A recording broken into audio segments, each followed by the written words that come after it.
नमस्कार, आदाब, अभिनंदन, स्वागत आप सबका आपके अपने YouTube चैनल जे सर में, जिसमें आप लोग अध्ययन कर रहे हैं एनसीईआरटी का।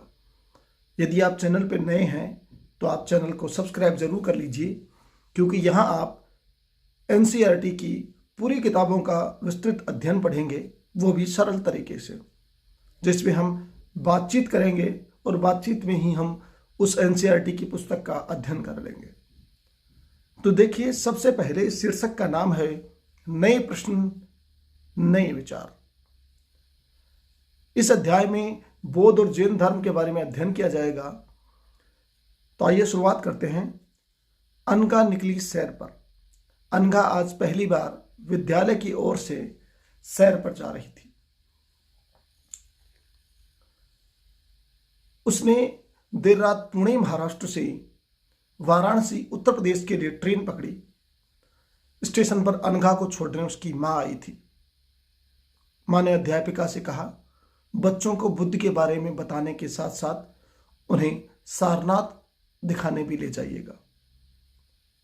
तो ये बुद्ध कौन थे और सारनाथ क्या है, इसके बारे में आज हम इसमें पढ़ेंगे। देखिए, बौद्ध धर्म के संस्थापक थे सिद्धार्थ। ये इनका बचपन का नाम था। ज्ञान प्राप्ति जब इनको हुई, उसके बाद इनका नाम महात्मा बुद्ध हो गया था और गौतम नाम इनका हो गया था।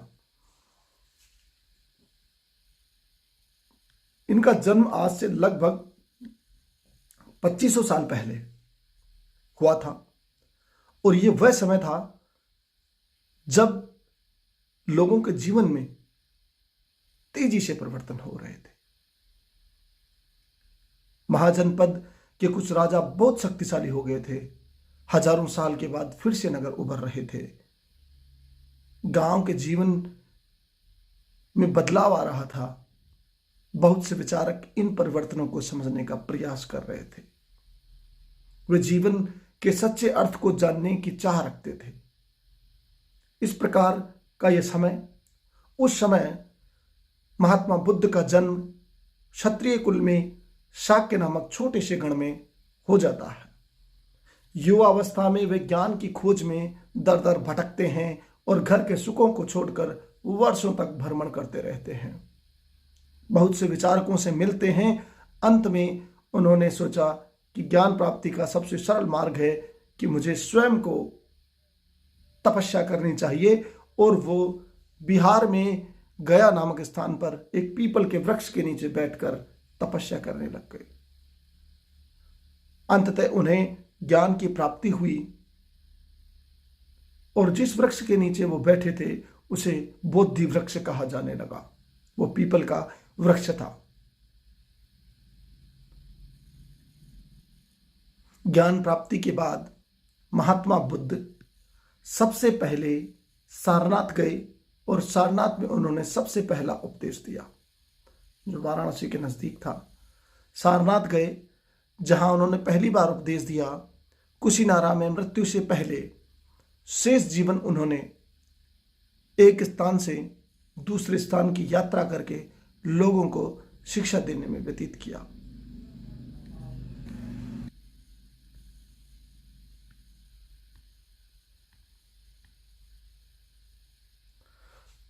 बुद्ध ने शिक्षा दी कि यह जीवन कष्टों से भरा है, दुखों से भरा है, और हमारी इच्छाएं, लालसाएं जो हमेशा पूरी नहीं हो सकती, वे इस दुख का कारण है। लालसाएं दुख का कारण इन्होंने बताया, और इसे तृष्णा या लिप्सा इन्होंने कहा। महात्मा बुद्ध ने शिक्षा दी कि आत्मसंयम अपनाकर हम ऐसी लालसा से मुक्ति पा सकते हैं। इन्होंने आत्मसंयम को ही महत्व दिया। ये आप एक स्तूप देख रहे हैं। ये वो स्तूप है जहां पर महात्मा बुद्ध ने सबसे पहले उपदेश दिया था। बुद्ध ने कहा कि लोग किस शिक्षा को केवल इसलिए स्वीकार नहीं करते। उन्होंने कहा कि लोग किसी शिक्षा को भी इसलिए स्वीकार नहीं करें कि यह उनका उपदेश है, बल्कि वे उसे अपने विवेक से मापे कि यह शिक्षा सही है या गलत। इस विवेक की बात पे आपको एक कहानी सुना रहा हूं मैं। देखिए, किसा गौतमी नामक एक महिला थी। एक समय की बात है कि किसा गौतमी नामक एक स्त्री का पुत्र मर जाता है, तो वह महात्मा बुद्ध के पास जाती है और जाकर कहती है कि महात्मा जी, मेरे पुत्र को जीवित कीजिए। महात्मा बुद्ध ने कहा कि बिल्कुल, मैं आपके पुत्र को जीवित करूंगा, आप एक मुट्ठी सरसों लेकर आ जाइए। स्त्री बड़ी उत्साहित होकर जाने लगी, तो जाते हुए बुद्ध ने कहा, रुके, आप एक काम करना, ये सरसों जहां से लेके आओ, आप उस घर से लाओ जहां किसी की मृत्यु ना हुई हो। यह बात सुनकर महिला दौड़ी दौड़ी नगर के हर द्वार पे जाती है, पर जिस द्वार पे जाती है उस द्वार पे कोई ना कोई व्यक्ति मरा हुआ ही होता है, क्योंकि कभी ना कभी तो किसी के घर में किसी की मृत्यु हो ही जाती है। जिससे पूछती है, उसने कहा या तो मेरा दादा मरा है, किसी ने कहा उसका पिता मरा है, किसी ने भाई के लिए कहा, किसी ने पुत्र के लिए, किसी ने पिता के लिए कहा। निराश स्त्री ने सोचा कि मृत्यु शाश्वत है, सत्य है, इसको रोका या टाला नहीं जा सकता है। इस तरीके के दृष्टांत हैं महात्मा बुद्ध के, जिससे वो लोगों को समझाया करते थे कि मृत्यु निश्चित रूप से होती ही है। अब बात करते हैं हम षड दर्शन की। भारतीय षड दर्शन की हम बात करें तो भारत द्वारा सत्य की बौद्धिक खोज का प्रतिनिधित्व दर्शन की 6 शाखाओं ने किया। ये वैशेषिक दर्शन था, जिसकी कणद ने लिखा। न्याय दर्शन था, गौतम ने लिखा। सांख्य दर्शन कपिल मुनि थे। योग दर्शन पतंजलि थे। और पूर्व मीमांसा जैमिनी, वेदांत व्यास द्वारा लिखे गए षड दर्शन है।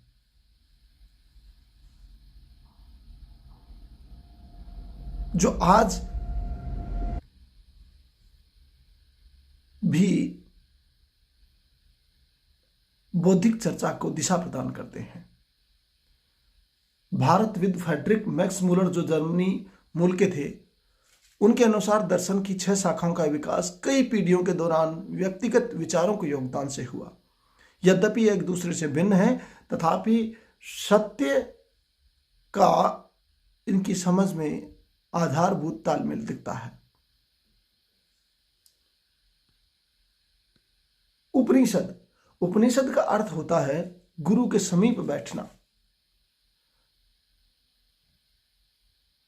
जिस समय बुद्ध उपदेश दे रहे थे, उसी समय उससे भी थोड़ा पहले दूसरे अन्य चिंतक भी कठिन प्रश्नों का उत्तर ढूंढने का प्रयास कर रहे थे। उनमें से कुछ मृत्यु के बाद के जीवन के बारे में जानना चाहते थे, जबकि अन्य यज्ञों की उपयोगिता के बारे में जानने को उत्सुक थे।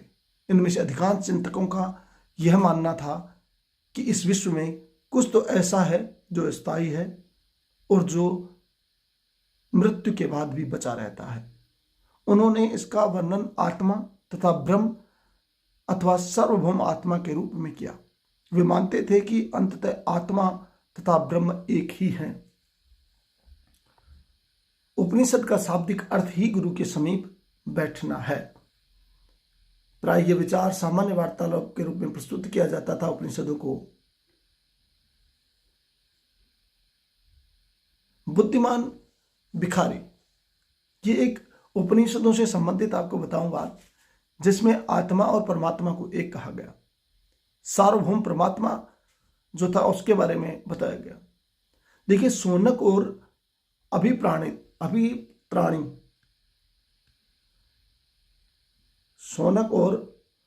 अभिप्तारिण 2 ऋषि थे जो सार्वभौम आत्मा की उपासना करते थे। एक बार वे जो ही भोजन करने बैठे, उनके समक्ष एक भिखारी आता है और भोजन मांगने लगता है। शौनक ने कहा उस भिखारी से, जब भिखारी ने भोजन मांगा तो शौनक ने कहा, हम तुम्हें कुछ नहीं दे सकते। भिखारी ने पूछा कि द्विजन, आप किसकी उपासना करते हैं?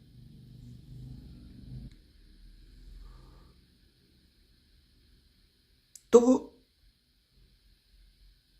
अभिपतारिण ने उत्तर दिया कि सार्वभौम परमात्मा की। भिखारी कहता, ओह, इसका मतलब आप ये जानते हैं कि सार्वभौम आत्मा संपूर्ण विश्व में विद्यमान है? ऋषियों ने कहा, हाँ हाँ, हम जानते हैं।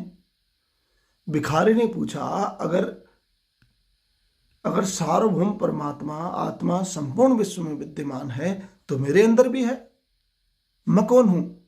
मैं इस विश्व का एक भाग ही तो हूं। ऋषियों ने कहा, तुम सत्य बोलते हो युवा ब्राह्मण। भिखारी कहता है, इसलिए हे ऋषियों, तुम भोजन न देकर आप उस सार्वभौम आत्मा को भोजन देने से मना कर रहे हो। भिखारी की बात की सच्चाई जानकर ऋषियों ने उसे भोजन दे दिया। ये सार्वभौम परमात्मा की बात थी। हम पढ़ रहे थे कि उपनिषदों का अध्ययन, कभी कभी गार्गी जैसी स्त्री विचारकों का भी वहां उल्लेख मिलता है। विद्वता के लिए प्रसिद्ध गार्गी राजदरबारों में होने वाले वाद विवाद में हिस्सा लिया करती थी। निर्धन व्यक्ति इस तरह के वाद विवाद में बहुत कम ही हिस्सा लिया करते थे। इस तरह का एक प्रसिद्ध अपवाद सत्यकाम जाबाल का है। सत्यकाम जाबाल जो था, उसका नाम उसकी मां जो दासी थी के नाम पे पड़ा था। सत्यकाम के मन में सत्य जानने की तीव्र इच्छा रहा करती थी। सत्यकाम सदैव सत्य को जानना चाहता था, इसलिए उसका नाम सत्यकाम पड़ा। गौतम नामक एक ब्राह्मण थे, उन्होंने अपने विद्यार्थी के रूप में इन्हें स्वीकार कर लिया। वह अपने समय के सर्वाधिक प्रसिद्ध विचारकों में से एक बन गए। उपनिषदों के कई विचारों का विकास बाद में प्रसिद्ध विचारक शंकराचार्य के द्वारा भी किया गया, जिसका हम अध्ययन आगे के कक्षाओं में करेंगे। अब बात करते हैं हम जैन धर्म की। जैन धर्म इस युग में अर्थात लगभग 2500 वर्ष पूर्व, हम बात 2500 वर्ष पूर्व की कर रहे हैं, जब बौद्ध धर्म आया।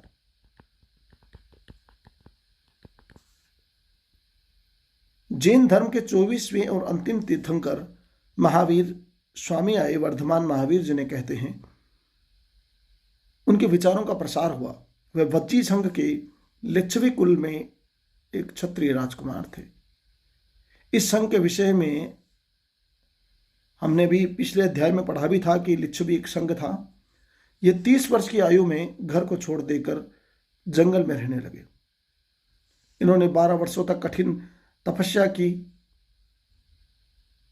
एकांकी जीवन व्यतीत किया। इसके बाद इन्हें ज्ञान प्राप्त हो जाता है। इनका मानना था कि यदि सत्य की खोज चाहिए तो गृह त्याग करना अत्यंत आवश्यक है। ये गृह त्याग को महत्व देते थे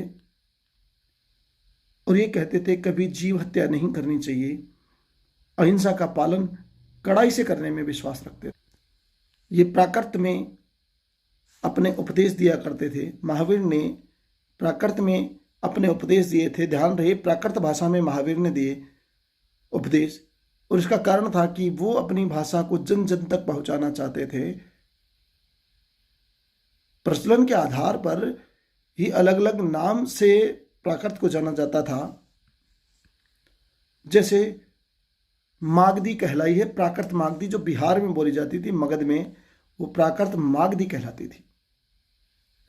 जैन नाम जो है उसका अर्थ की यदि हम बात करें, जैन के अर्थ की हम बात करें तो इसका अर्थ होता है विजेता। अपने आंतरिक विषय वासनाओं पर विजेता पाने वाला जैन कहलाता है। इसके अनुयायी लोग भिक्षा मांगकर सादा जीवन बिताते थे। जीवन बड़ी ईमानदारी से बिताना पड़ता था, सादा जीवन होता था। चोरी न करने की इन्हें विशेष हिदायत दी जाती थी। ब्रह्मचर्य का पालन करना होता था। वस्त्र इत्यादि का त्याग करना भी इनका एक महत्वपूर्ण कार्य था। वस्त्र त्याग करना पुरुषों के लिए महत्वपूर्ण था, केवल पुरुषों को वस्त्र त्यागना पड़ता था और भी अन्य चीजें त्यागनी पड़ती थी, जैसे ब्रह्मचर्य का पालन करना, ये सब कुछ होता था।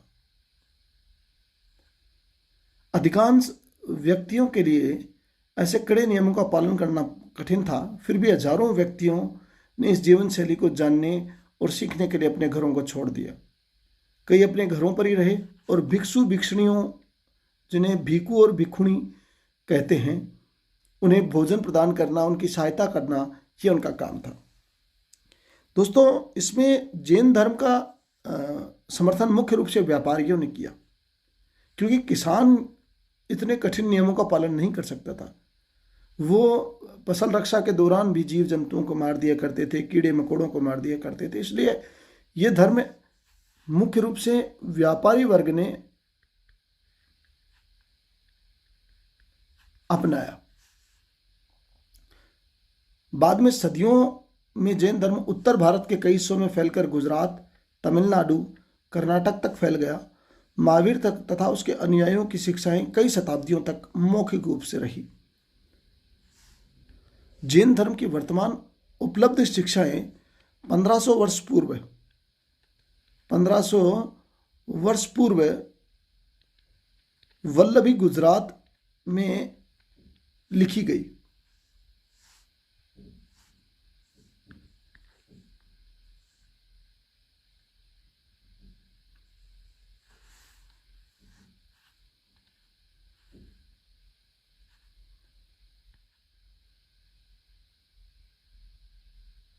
संघ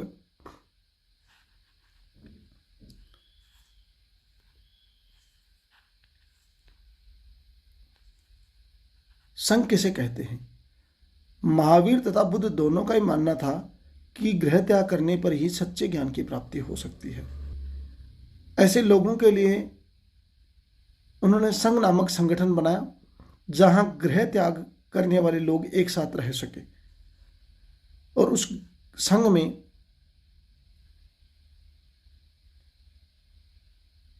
रहने वाले लोगों में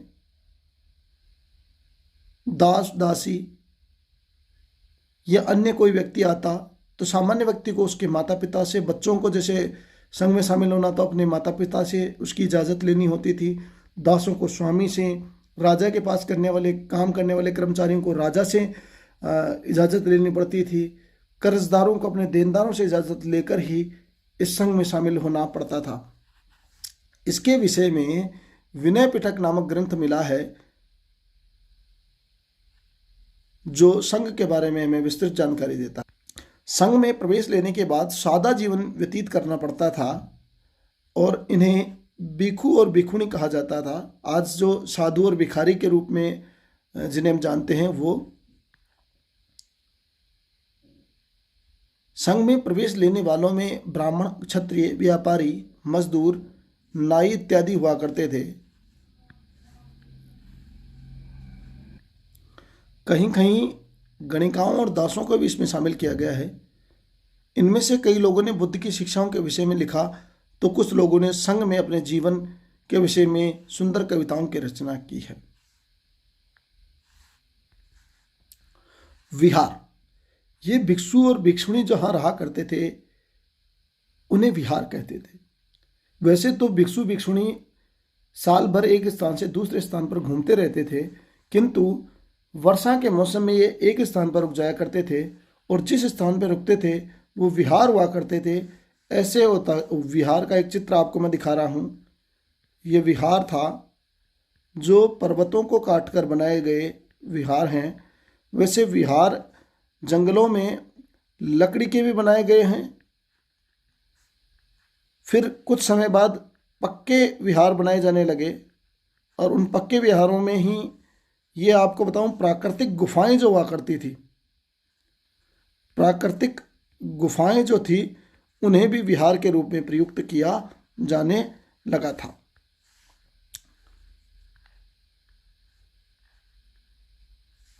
विहार थे, उन विहारों के लिए व्यापारी या धनी लोग अपनी भूमि दान किया करते थे।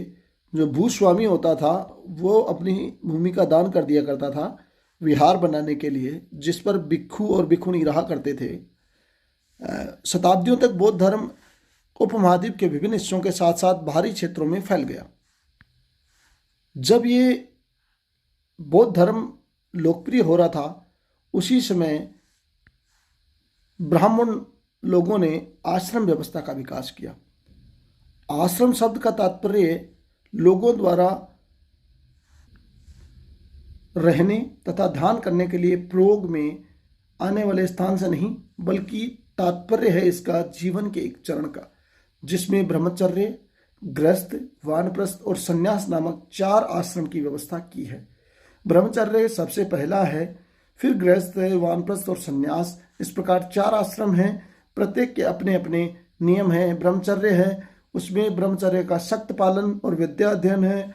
गृहस्थ में परिवार के साथ, वानप्रस्थ एक निश्चित समय बाद जंगल में जाकर तपस्या करना है, और संन्यास आश्रम में पूरी तरह से व्यक्ति सन्यासी हो जाता है। ये इस समय की आश्रम व्यवस्था हुआ करती थी। इस प्रकार बौद्ध धर्म और जैन धर्म चर्चा में आए। बौद्ध धर्म और जैन धर्म चर्चा में आए, और आज हमने अध्ययन किया है बौद्ध और जैन धर्म का। अगले एपिसोड में हम अध्याय 7 का अध्ययन करेंगे। तब तक के लिए धन्यवाद। जय हिंद, जय भारत।